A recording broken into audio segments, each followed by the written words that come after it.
네, 안녕하세요. 예스맨입니다. 여러분들의 구독과 좋아요로 이 채널이 유지되고 있습니다. 네, 영상 속도는 1.5배를 추천드리는 바이고요. 네, 이번에도 어떤 소식이 나왔는지 같이 한번 내용을 보도록 하겠습니다. 7월 FMC 미 연준의 동결이 떨어졌고요. 통화 완화 정책 기조를 재확인했다라고 합니다. 기준금리 동결은 만장일치가 나왔다는 게 큰 부분이라고 볼 수가 있게 되겠고요. 기대 인플레는 2% 고정되도록 완화적 통화 정책 스탠스를 유지할 것을 재확인했다고 합니다. 이 내용이 가장 중요해요. 7월 달에도 완화적인 부분을 유지를 하겠다라고 나왔습니다. 그 배경은 이번에 델타 변이에 따른 여러 가지 확산세가 한 국가만 이루어지는 게 아니죠. 전체적으로 다 이 해당에 있는 이 바이러스에 대한 시기가 계속 길어지고 있다라는 것에 따른 좀 적절히 대응을 하겠다라는 취지가 좀 보여진다. 라고 볼 수가 있게 되겠습니다. 한편으로 이제 오히려 금리 인상에 대한 메시지 내용은 좀 누그러진다라고도 볼 수도 있겠네요. 현 미국 경제에 대해서도 백신 접종 확대 및 정책적 지원에 힘입어서 강화되고 있으며 완전히 회복되지는 않았지만 완전 고용 및 물가 안전 등 테이퍼링 조건을 향한 진전을 이루었다라고 평가가 나오고 있고요. 경제를 지원하기 위해 모든 도구를 활용할 것을 강조를 했으며 인플레이션에 관련해서는 일시적인 요인으로 인해 오르고 있으며 향후 완화될 것이라는 견해를 유지하기도 했습니다. 또한 별도 성명을 통해 통화정책의 효과적인 지원과 시장의 안정을 위해서 국채 등의 은행의 지급 중기금과 상시 교환할 수 있는 스탠딩 레포를 도입을 한다라고 되어져 있는데요. 이걸 왜 할까요? 말 그대로 금리가 올라간다라고 자꾸 이야기가 나오다 보니까 당연히 채권을 팔려고 하는 사람들이 꽤 많아지겠죠. 그러면 당연히 그것에 따른 부작용이 나오다 보니까 스탠리 레포 부분으로 인해서 약간 좀 예방을 한다라고 보시면 될 것 같습니다. 오히려 스탠리 레포를 좀 어느 정도 기간이 좀 길게 가져갈 것으로 저는 그렇게 생각이 들기 때문에 해당에 있는 금리 인상 요건이 충족이 되기 위해서는 아까도 여기 기대 인플레와 고용률 추이에 따른 그 부가 옵션도 있기 때문에 아마 올해는 좀 쉽진 않을 것으로 보여집니다. 오히려 쉽지 않는다라는 것은 반대로 보게 되면 전체적인 주식 시장하고 코인 시장에 있었을 때는 나쁘지 않는다라고도 볼 수가 있게 되겠죠. 그 다음으로 파월의 연준 의장이 테이퍼링 관련해서 국채 및 MBS 같은 속도로 축소하는 것이 예상된다고 발언을 했다. 아직 결정된 건 없지만 차선 매입 변화는 데이터에 의존하지만 다수 연준 위원들의 MBS 먼저 축소하자라는 방법은 지지하지 않는다라고 언급이 나왔습니다. 그러니까 이 내용과 이 내용을 교차하면서 보시게 되면 좀 도움이 많이 될 것 같아요. 그러니까 7월 달에 주는 메시지는 8월 달에 아마 잭슨홀 미팅과 좀 결집을 해볼 필요성이 있겠지만, 그래 7월 달에 따른 의견이 8월 달에도 거의 해당에 있는 조건 옵션부가 너무 많이 있기 때문에 이 조건 옵션부가 다 맞아 떨어지려면 올해는 좀 힘들 것 같다. 라고 저는 생각이 듭니다. 그래서 올해 마지막 한 방이 조금이라도 기대를 하고 있는 실정인데 그게 종고까지는 저는 보지는 않아요. 오히려 좀 보수적으로 보기에는 그냥 종고에 웃돌거나 아니면 그것보다 살짝 아래 정도에서 마무리가 될 것으로 예상을 하고 있는데 여기서 좀 더 강하게 나오는 것은 당연히 마지막 정리하는 기회의 포인트라고 볼 수가 있겠죠. 아무튼 하반기에 대한 추세는 이 내용으로만 보아도 미리 8월 달이 되지 않았어도 거의 유사하게 8월 달에도 비슷한 내용이 나올 것이다 라고 저는 생각이 듭니다. 그 다음으로 IMF의 인플레이션이 예상보다 오래 지속될 위험성이 있으며 중앙은행의 선제적 조치 필요성이 언급을 했습니다. 세계 경제 전망 보고서에는 내년 대부분의 국가에서 인플레이션을 완화될 것이라고 언급하면서도 공급망 차질 및 주택가격 급등으로 불확실성이 여전히 상존한다라고 경고를 했으며 일부 신흥국가 개발도상국의 인플레이션의 식품 가격 상승 및 통화가치 하락으로 인해 내년에도 계속 확대될 것이라고 전망을 내놓기도 했습니다. 국내 소식으로는 경제부 부총리가 현재 집값은 고평가가 되어 있으며 예상보다 큰 폭의 조정이 있을 거라고 발언을 했는데 발언뿐이죠. 맨날 큰 폭의 조정에 국토부 장관이 한 번 바뀌고 두 번 바뀌고 뭐 계속 바뀌어도 뭐 저는 별로라고 생각이 듭니다. 예. 진작에 잡혔으면은 당연히 공급량을 늘려야 되는 그 시장 논리적인 구현을 안 하고 자꾸 세금으로만 잡으려고 하니까 이런 형태가 되지 않았을까. 여기에서도 뭐 간단하게 이야기를 하면 내가 집을 못 사니까 위에 있는 사람이 좀 미워 보일 수도 있겠죠. 예, 나보다 돈 많고 부자니까 너희들 너무 많이 사는 게 배 아파 보일 수가 있기 때문이죠. 근데 그것은 충분히 이 밑에 있는 친구가 어느 정도 본인이 피해를 감수하고도 감안하고도 이런 정부에 대한 정책을 하는 것을 지지하는 자도 있겠죠. 미리 어느 정도 이 후폭풍이 어떻게 나올지 예상을 하고 근데 그런 사람은 거의 없을 것으로 보여집니다. 그러니까 하위계층이 그만큼 똑똑해야 되고 그것에 따른 부작용도 어느 정도가 나올 것인지 대략 예측을 하고 이 정책을 지지한다 이렇게 생각을 해야 되는데 그렇지 못하는 사람들이 훨씬 많다라는 거죠. 왜? 자기 취미생활 누리기도 바쁘고 자기 직장에서 이 업무 처리하는 거에도 너무 바쁜 그런 사회활동에 지금 하고 있는데 과연 나머지 게 눈에 들어오겠어요? 그리고 쉬는 날 되면 당연히 맨날 눕고 싶고 자고 싶고 그러잖아요. 그러다 보니까 당연히 이것도 어떻게 보면 국민의 약간의 관심도가 너무 없었다. 그리고 오히려 그게 후폭풍이 꼭 왔어야지만 결과론적으로 이 형태가 나와주니까 비로소 그제서야 후회한다라고 얘기하시는 분들이 꽤 많이 늘어나고 있습니다. 근데 갈수록 이 하계층에 대한 피해 부분은 여기보다 더 커져요. 이분들은 영끌이라는 카드라도 쓸 수가 있지만 이 밑에 있는 친구들은 아예 쓸 수 있는 카드가 거의 없기 때문이죠. 뭘 어떻게 하겠습니까? 월세 비가 훨씬 더 높아지죠. 세금의 충당금은 이분들이 손해를 보려고 하겠습니까? 다 전가시키면 됩니다. 뭐 5% 룰, 뭐 임대차 제한 부분, 그리고 임대인을 뭐 보호해주기 위해서 그렇게 했다? 그러면 그 여기 있는 위에 있는 친구들은 뭐 바보입니까? 밑에 있는 친구와 위에 있는 친구의 가장 큰 차이점은 이 친구들이 훨씬 더 똑똑합니다. 똑똑하면 빠져가 나갈 수 있는 카드가 많죠. 플랜 카드가 많죠. 뭐 B부터 Z까지 있다라고 하면 하이계층은 쓸 수 있는 카드가 없습니다. 그게 가장 큰 차이점이라고 볼 수가 있는 거예요. 모든 투자적 관점으로 보았을 때 말이죠. 그렇기 때문에 밑에 있는 친구들이 정말로 똑똑해야 된다라는 이야기를 좀 드리고 싶었습니다. 그렇지 않았을 경우에는 계속 본인의 목이 본인 손으로 쪼아가는 걸 모르면서 그렇게 될 수도 있겠죠. 저는 정책에 관해서에 따른 비판을 한 거지 또 정치적인 언급을 하려고 이런 이야기를 한 건 아닙니다. 아무튼 이게 저는 당장 뭐 내년부터 꺾인다 금리 인상을 할 수가 있으니까 그렇다 이 위에 있는 내용을 한번 보세요.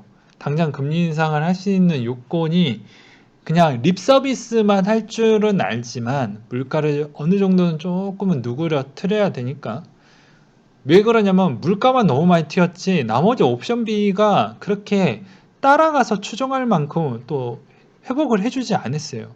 고용률 추이가 나오려면 9월달까지는 기다려야죠. 그리고 백신의 보급률은 했지만 2차, 3차 변이에 따른 바이러스로 인해서 또 이게 안 올라올 수가 있어요. 그럼 이 두 가지가 아직 확인이 안 됐잖아요. 근데 물가가 너무 많이 올랐으니까 자꾸 립 서비스로 어떻게 해서는 좀 누리려고 하는 거죠. 그러니까 이것도 마찬가지입니다. 당장 안 될 거 뻔히 보이는데 우려하고 약 겁만 주는 거죠. 여기에서 진짜 행동주의적인 부분에 대한 자료가 하나라도 써져 있으면 좀 조심해 볼 필요성이 있을 것 같습니다. 라고도 볼 수가 있겠지만 글쎄요 라는 생각이 듭니다. 그 다음으로 달러 인덱스 추이가 92.28을 기록을 했다고 하는데요. 7월에 미국의 FOMC 회의에서 성명서를 통해 테이퍼링 조건을 향한 진전을 이루었다고 언급을 하면서 파월 연준 의장의 비둘기파적인 발언이 상승폭에 제한함에 따라 하락을 마감을 했다는 내용과 그 다음으로 금가격 추이도 온수당 1799달러 선을 마감을 했다고 합니다. 테이퍼링 가능성이 제기가 되었지만 비둘기파적인 다른 발언이 지속 나오고 있어서 약보합이 나왔다라는 내용이 다뤄지고 있어요.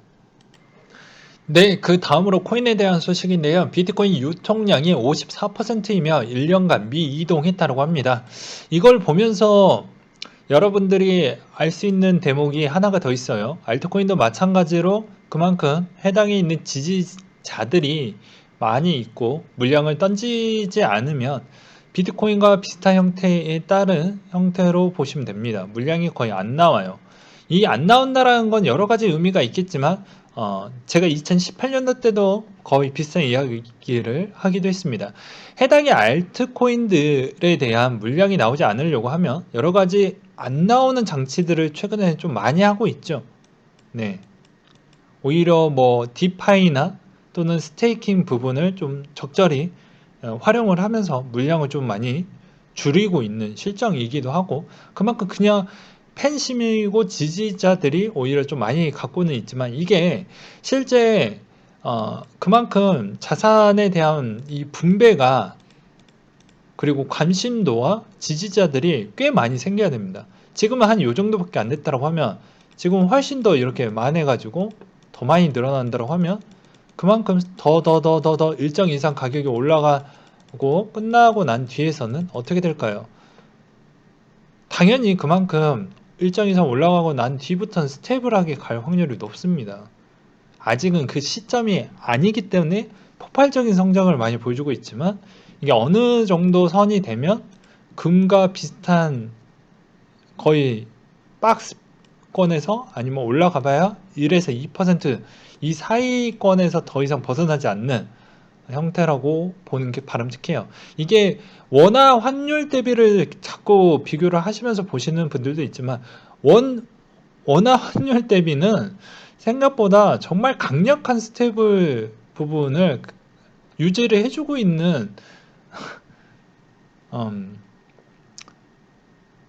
부분이 좀 없지 않아 있기 때문에 그게 이제 통하는 거고 나머지 주변 국가들 대비 보면 한 그 정도 편차비는 어느 정도는 수긍을 해야 된다.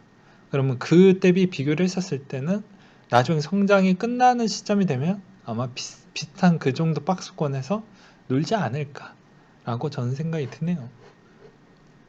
그러니까 아직은 그만큼 성장할 수 있는 폭도 아직 기대감도 많지만 그거에 따른 인내심도 꽤 많이 가져볼 필요성이 있겠죠. 그 다음으로 미 상원 의원이 디지털 화폐 은행 계좌 없는 이들에게 도움을 분명 줄 것이다 라는 이야기를 하기도 했지만 이분에 대한 또 다른 의견은 상원 의원 중에 또 부정적인 즉 부작용 부분도 좀 있다 라고도 이야기를 꺼내기도 했습니다. 암호화폐 부정적 UBS 네. ETP 청산 및 결제 서비스 테스트를 한다라고 나왔고요. 그래서 항상 앞뒤 부분이 좀 달라요. 항상 기관분들에 대한 발언들은. 그리고 미국의 유명 자산 운용사 비트코인 선물 기반 ETF를 출시할 예정을 갖고 있다. 해당 상품은 선물 계약에만 투자 그리고 투자자들이 비트코인에 직접 투자하지 않고 비트코인의 변동성을 활용해서 수익을 얻을 수 있는 구조로 설계가 되었다라고 되어져 있으며 비트마이닝이 카자흐스탄의 비트코인 채굴기 2,500대 추가 배치할 예정을 갖고 있다고 합니다. 그리고 미국의 인프라 법안 발의에 거래소 등 280억 달러 과세 계획이 잡혀져 있고요. 그렇지만 이 인프라 계획안 과세 계획이 잘 이루어질지는 좀 더 봐야 될 것 같긴 합니다. 그리고 앨런 머스크가 테슬라 비트코인 약 14억 달러 정도를 보유했다라고 되어져 있어요. 네. 그리고 카카오톡에 판매된 NFT 예술 작품이 27분 만에 완판 1억 원이 몰렸다라고 해서 상당히 인기를 끄는 거라고 보지만 또 반대적 관점으로도 좀 해석을 해볼 필요성이 있겠죠. 보게 되면 NFT 되게 생소하고 나머지에 있는 사람들도 이게 좀 손이 잘 안 가시는 분들도 분명히 있을 거예요. 왜냐면 컴퓨터 안에 그냥 보관하고 그냥 갖고 있고 이게 그렇게 좀 와닿지 않는 시대이긴 하거든요. 네. 근데 이게 이 정도까지 인기를 끌려고 한다고 하면은 어떻게 좀 봐야 될까요? 그건 저는 이렇게 봅니다. 해당에 있는 코인 지지자층이 좀 들어왔다라는 거 아니면 해당에 있는 여기 여기 여기 쪽에서 약간 조금 요렇게 좀 분위 그걸 좀 하지 않았을까라고 생각을 해볼 수가 있겠죠. 그래야 인기를 끌 수가 있으니까요.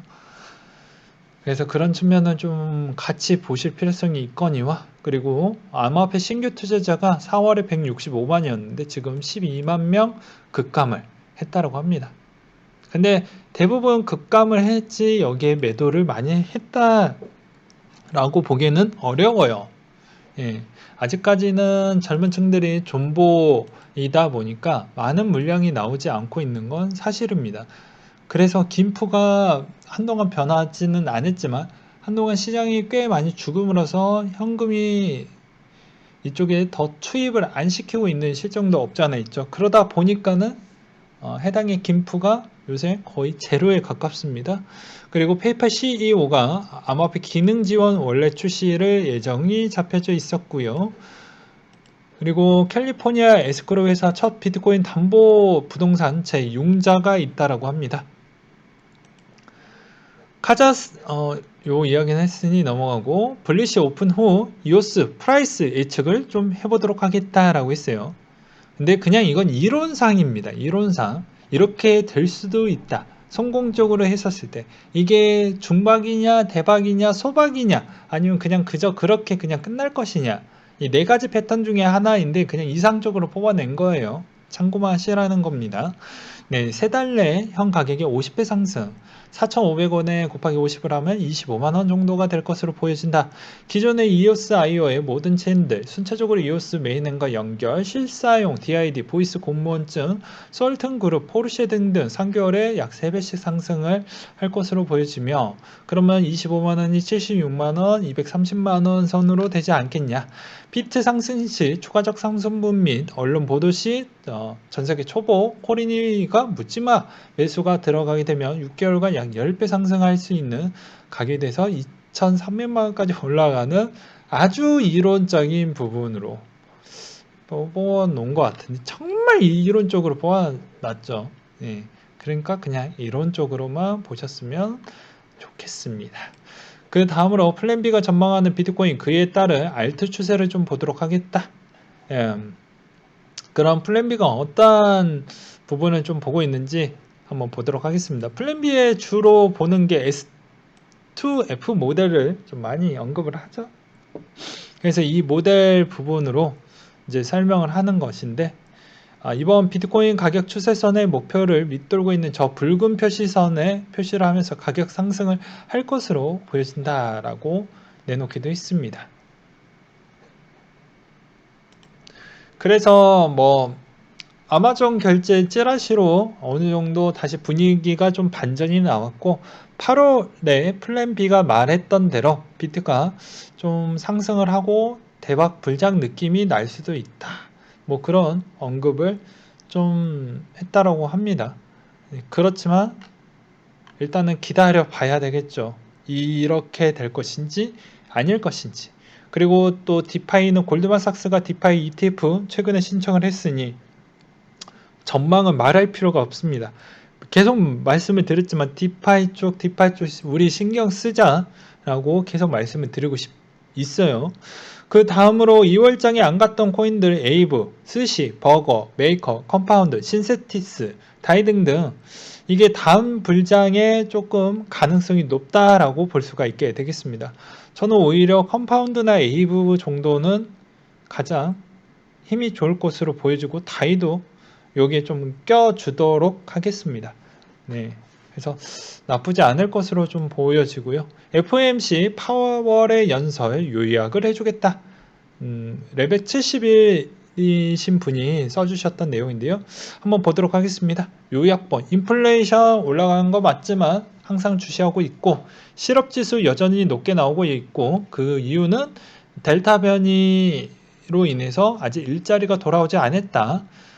그렇기 때문에 각자 일터로 경기가 좋아지면 돌아가겠지만 아직은 이르다. 그리고 테이퍼링 아직 할 단계 아니다. 만약 필요하면 우리는 하겠지만 일찍 미리 알려주겠다. 그리고 투명하게 공개할 것이니까 안심해라. 시장에 안정감을 주는 메시지인 것이죠. 금리 인상은 말이 안 된다. 만약 금리 인상하면서 국채 매입까지 줄인다면 그렇기 때문에 그 카드를 꺼낸 거예요. 그래서 제가 그것을 친절하게 길게 설명을 했던 이유가 그런 것이죠. 그래서 경제가 돌아오면 그때 좀 해보겠다. 근데 또 하반기에도 비슷한 패턴으로 갈 겁니다. 네. 연흥 총재들이 자꾸 이제 립 서비스 아니다. 계속 해야 된다. 해야 된다 하지만 파월은 이제 마지막에 나와갖고 안 할 건데요. 비슷한 패턴으로 아마 갈 것 같아요. 그렇게 보여집니다. 그래서 테이퍼링은 보통 1년 정도 단계적으로 진행을 하게 되는데 1년 진행하고 6개월에서 1년 정도 경제를 살펴본 다음 금리 인상을 진행을 한다. 그렇다는 것은 22년도, 23년도에 진행을 한다라는 뜻이기도 하고 그러면 버블은 22년도 때까지는 되지 않겠냐? 라는 뭐 그런 이야기도 나오고 있는 실정입니다. 삼성 넥스트 블록체인 스타트업의 눈길 AI 멀티버스에 1,500만 달러를 투자했다라는 내용이 좀 있었고요. 페이팔 2분기 실적 발표가 나왔다고 합니다. 암호화폐 관련 사업 보고도 나왔다고 하는데요. 페이팔이 약 7조 원 순수익을 보고를 했으며 2분기에도 성장은 견고했다. 근데 3분기부터는 마탱이가 갈 것 같은데요. 과연 잘 나와줄까요? 네. 그 이유는 이제 암호화폐 쪽이 좀 많이 시들시들했기 때문에 댄슐만이 가만히 있지는 않을 것으로 보여집니다. 왜냐, 스퀘어, 그리고 페이팔, 그리고 채굴회사들, 나머지 다 이쪽 코인베이스나 이런 쪽은 어차피 모델이 비트코인 모델링으로 사업을 지향하고 있기 때문에 비트코인의 박살이 나면 걔네들 기업 가치도 똥이 되는 건 마찬가지입니다. 그리고 스퀘어나 이런 쪽도 기존 사업으로 영위하게 했지만 그게 나머지 밸류에이션을 더 높게 줄 수가 없으니 네, 당연히 밑으로 갈 수밖에 없죠. 그러니 그만큼 3, 4분기에 페이팔도 뭐 호재를 내놓든지 아니면 비트코인에 되게 긍정적인 이야기를 많이 내놓든지 아니면 누군가를 좀 꼬드겨서 같이 좀 판을 키워보려고 하든지 그런 액션을 좀 취할 것으로 보여집니다. 그렇기 때문에 이번에도 댄슐만이 암호화폐 기능을 조율할 수 있는 슈퍼 월렛을 출시할 예정이다라는 이야기를 떡밥을 남기면서 끝내기도 했었죠. 이런 내용을 좀 잘 보셨으면 좋겠습니다. 네, 이상으로 마치도록 할게요.